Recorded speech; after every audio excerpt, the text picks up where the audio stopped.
ആർത്തിയ മനുഷ്യനും മുതലുണ്ടാക്കാൻ മതിയാകുന്നില്ല, മരിക്കുന്നവരെ മതിയാകുന്നില്ല. അതുകൊണ്ട് തന്നെ പലരും മരിക്കുമ്പോഴേക്കും കുറെ മുതലൊക്കെ ഉണ്ടാവും. ഇതേ ഇപ്പം സമ്പാദിച്ചെന്ന് വെച്ചാൽ പറയും ആടെ 2 മുറി പീടിയ, പിന്നെ പന്നിയങ്കര ഒരു 10 സെന്റ് സ്ഥലം, പിന്നെ ആ കാളു റോഡിന്റെ അടുത്ത് ഒരു 3.5 സെന്റ്. ഇതൊക്കെ തന്നെ ഉള്ളൂ എല്ലാവർക്കും. ഈ ദുനിയാവെന്ന് അള്ളാന്റെ അടുത്തേക്ക് മടങ്ങുമ്പോൾ ദുനിയാവിലെ വലുപ്പേ പറയാനുള്ളൂ.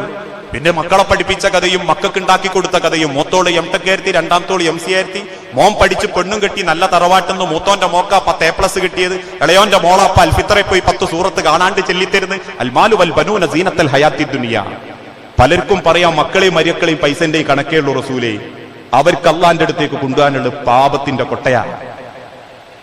ആളെ പറ്റിച്ചിട്ടും കൊള്ളലാഭെടുത്തിട്ടും വെട്ടിപ്പിടിച്ചിട്ടും അവരുണ്ടാക്കിയ മുതല് അത് അള്ളാന്റെ ദുനിയാവിൽ തന്നെ അവർക്ക് കണ്ണീരായിട്ട് ഭവിക്കുന്നത് കാണാൻ പറ്റും. അതുകൊണ്ട് വർളബിമാ ഖസമല്ലാഹു ലക, പടച്ചോൻ വിധിക്കുന്നതിൽ അങ്ങോട്ട് സമാധാനിക്കുക. ഞാൻ പലപ്പോഴും ഒരു കഥ പറയാറുണ്ട്.